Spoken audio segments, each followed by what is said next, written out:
আল্লাহর পরে যার স্থান, আল্লাহ রসুলের পরে যার স্থান, তার নাম হচ্ছে মা এবং বাবা। কথাটা মনে রাখবেন। আপনি কাবা শরীফের ইমাম সাহেব, কাম নাই। আপনি বড় মসজিদের ইমাম সাহেব, কাম নাই যদি মা বাবার সাথে আপনার এরকম থাকে। কথাটা বুঝতে পারছেন তো? মা বাবার সাথে সমঝোতা করে নেবেন। আল্লাহ রসুল আমাদেরকে বুঝার তৌফিক দান করে বলেন আমিন।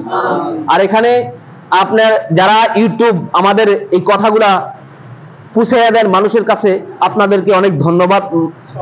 আল্লাহ আপনাদের হায়াতের মধ্যে বরকত দান করুক। তবে কোন মিথ্যা প্রচার করবেন না, সত্য যেটাই এটাই প্রচার করবেন। ইন্নাদ-দীনা ইনদাল্লাহিল ইসলাম, আল্লাহর মাননীয় ধর্ম হইছে ইসলাম ধর্ম। ওই ইসলাম ধর্মের কথা বলবেন, আপনারাও মানুষকে সালাম দিবেন, আপনারাও সালাম নিবেন। আল্লাহ জানি আমাদেরকে কবুল মঞ্জুর করে বলেন আমিন। এই বলে আমার আলোচনা শেষ করছি। কেউ আমার প্রতি কষ্ট নেবেন না। আর আমাদের যারা কমিটির এখানে আছেন, অনেকদিন আমাদের কেশির সাহেব বাংলাদেশে ছিল, কেউ চাঁদা দেন নাই, দৈনিক চাঁদা হয়েছে 1 টাকা। এটা